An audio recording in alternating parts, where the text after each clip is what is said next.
Hi, I am Mandy of KAL Mandy Designs. It is August 3rd, 2023, and this is Stitch 68. I'm looking at my show notes, and I think it might be a short episode. Let's find out. We will start with finished objects. Oh my god, there's a lot of glare on that.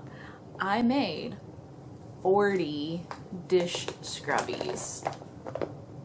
So I have this new orange and periwinkle and pink and yellow, and then the aqua is what I was already using. I made the first go around. So I think I have enough to go to market now. Good Lord. Yeah, I just basically sat down and did one color a day for about a week, and dun dun dun. The cat is going to try and open the door that is blocking us from the AC unit. Luna! No, ma'am. Thank you. Okay. I really hope y'all like seeing what I make for market, because that's pretty much all I'm doing these days. Look at how cute it is, though. Oh, my leaves curled up. There we go. I made pumpkin hats. Ah! So I made two small ones, which are 4 to 18 month. Here's the other one. And a big one. Well, big. It's more like a medium size. The leaves are just curling. Might need to tack those down. I don't know. They're really cute like that. Medium is 6 to 24, and then I have one size larger, but I've already made that one. It just never sold from last year. So this appears to be the size that people want. I went ahead and made the two of them. I have a cute little pumpkin patch that is ready to go to market in October the 14th. I am really looking forward to that. I have started cranking out some just plush pumpkins. You'll see those next week because I haven't done the leaves yet on them. So these, I cannot crank a child's size hat. It doesn't, I don't have a crank that does that. I have one that's too small and one that's too big. I don't know. So I hand knit the hat and then crochet the vines and leaves to go on the top of them. And it's the basic hat pattern that I've been using for years. So many years. I don't know what it is. It's just a basic printout that I have, and then I designed the foliage to go on top. They're so cute. Yep, that is it for finished objects. I did make another big, I made the third plushy big ghost, but I did not bring him in here to show off again this week. So, yeah, that is everything for finished objects, and that brings us to our works in progress. My Fates thread bag. These were supposed to be my Christmas in July socks. I did start them in July. They're just nowhere close to being finished in July. I now have heels. I just put the heels in, so I have a foot and toes to go, and I'll be done. I will actually work on this while editing this video today, so that should probably give me at least 2 inches of a foot during editing, because it's a vanilla sock. Just doing vanilla. I have a Grinch from Bronze Shepherd Studio, as well as a Rudolph. So cute. And this is Jungle Royalty from Southern Skeins. It was a subscription color, I think, for May, maybe. It was a recent one. And it just looked very Christmassy to me, so I made it Christmas in July. I am pulling from the same ball, one end from the center, one from the outside, And I had somebody suggest on last week's video that if you have trouble with your yarn tangling like this, you can use a button.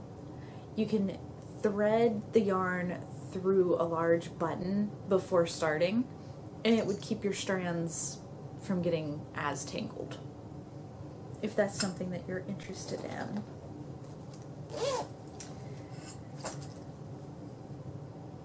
The cat keeps playing with the door. Okay, the last whip that I have to share with you. I was a terrible podcaster and I did not take a before and after picture. But I worked on my Hexipuffs some more. Who did I add in? I added in like 2 rows right here. My jar was not full. I have a jar that I just throw the Hexipuffs into as I am making them. And it wasn't full yet, but I thought maybe it would be enough. It was nowhere near enough. I am nowhere near finished with this thing. So, this is one of those projects that I don't recommend. I think that happens to everybody that starts the Hexipuffs. It's also known as the beekeeper's quilt. It looks like a great idea. It uses up all your scraps and it's so squishy and poofy and also awesome. And then you start making them and you realize how tedious it is to make a poof. And yeah. I'm going to make it just wide enough to fit the fireplace insert because I want it to be a cushion to go on my fireplace so that people can have an extra seat during the warm months, which is most of the year here. Yeah. So, I started knitting Hexipuffs again last Sunday after putting this together and realizing I was nowhere near close. So, here we go. Still working on it. I do realize that it has been a while since I did an All Those Old Whips episode and updated that, so maybe I'll do that soon, although there's not a whole lot to say. I keep starting new projects instead of working on those. That's why you haven't seen one of those episodes yet. Oh, okay, yeah, we're like 8 minutes in and that's all the yarn I have to show you. I've been doing a lot of computer work as well. I've been making books and designing stuff, and I've been doing a lot of work that y'all don't really see because a lot of it's commissioned stuff. So let's pull winners for the potato chip sock knit along that I was hosting. I didn't bring the prizes in here. I'll put in a picture of the 3 prizes that are up for grabs. So I had 5 entries by 4 different people, and I am going to turn on a screen recording. I have a wheel here. Where was the screen recording? There it is. So yeah, I'm going to turn on the screen recording and go ahead and draw winners. So what I did is, if you used Southern Skeins yarn, the potato chip yarn, you received an additional entry. So some people's names are on here multiple times because of that, or because they knit multiple socks. Trying to be as fair as possible, what I am going to do is, if I draw your name twice, I'm gonna skip over the second one and draw again so that we have 3 different winners, just to try and be fair. Spread some of that love out. So let's go ahead and get it spinning. Oh my god, it makes noise. Our first winner is Marie. Wow, that makes a lot of noise.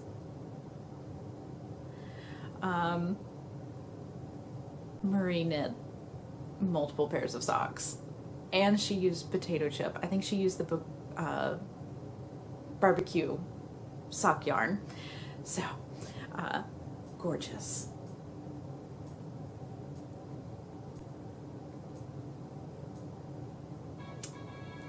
Wendy! Okay, let's see if we can do 3 for 3 different people.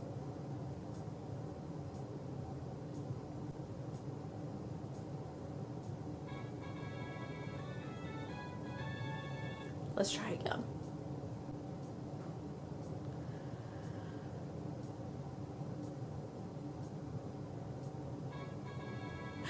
Dani! Okay, that is 3 winners. Congratulations, ladies. If you will, go ahead and stop my screen recording. There we go. If you would send me an email, madcowmandy@gmail.com, with your mailing address, I will get those sent out to you. And if you used, I believe 2 people used the barbecue flavor yarn, so if you used that, I will make sure to not send you that color. I have all the information, and I'll make sure that that doesn't happen, but send me an email, mailing address. I will get those shipped out just as quickly as y'all respond. So, yay!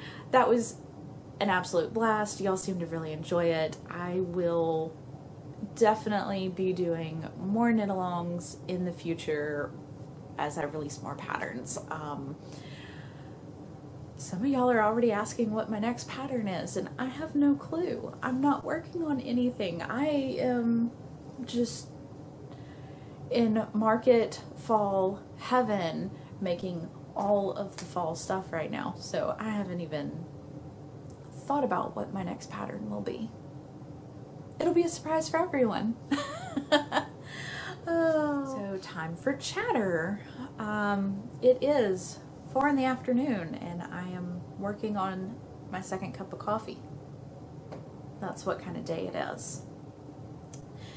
Normally speaking, Thursday, Pepper Ann goes to daycare and we have frozen pizza for lunch. I sit in front of my computer all day. I went to my parents this week. I went to their house on Tuesday, came back on Wednesday, which means that Pepper Ann is tuckered out and really doesn't need to go to daycare. She would be really, really tired at daycare if I sent her today. So she is in her recliner napping, and I had a pork butt in the refrigerator that had to get cooked. And because I didn't cook on Tuesday or Wednesday, I went ahead and cooked it today. So I spent more time in the kitchen than I normally would have for a Thursday, and my whole day is just out of whack now. It's 4 in the afternoon and I'm just sitting down to record. Yeah. So yeah, like I said, I went to my parents. It was my grandmother's birthday, so I went over there to visit with her, and it was pure chaos, y'all.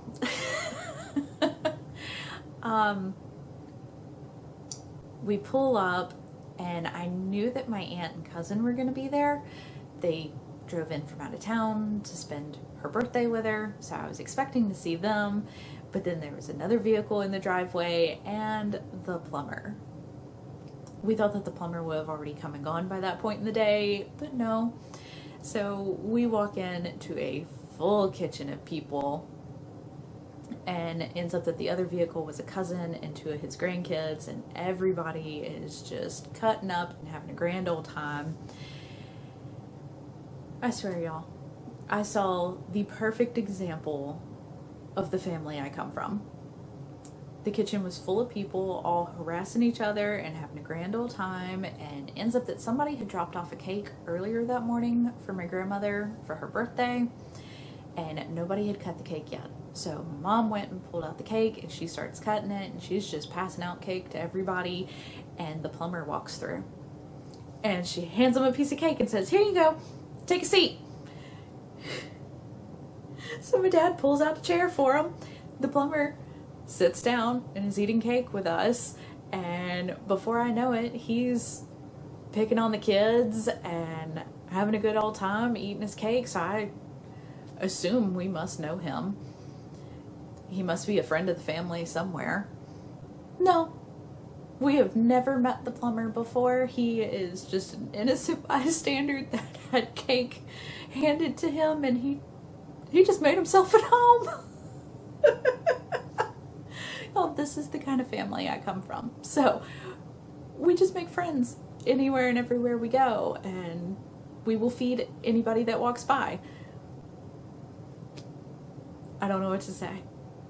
I did notice last week on the comments, y'all love my candy table and the fact that I have a candy table. Yeah, it never occurred to me until I said it out loud last week that that is not normal. But it is in my house. And everybody knows it's there. And it's like as you walk through the house to go to the living room, there's the candy table. So people stop and they pick out candy and then they go sit down. Like, this is just a normal thing here. I don't know. Oh. Anyways, it was a really good visit with my parents and with my grandma for her birthday. Yeah, it was just all around good trip. I am tired today.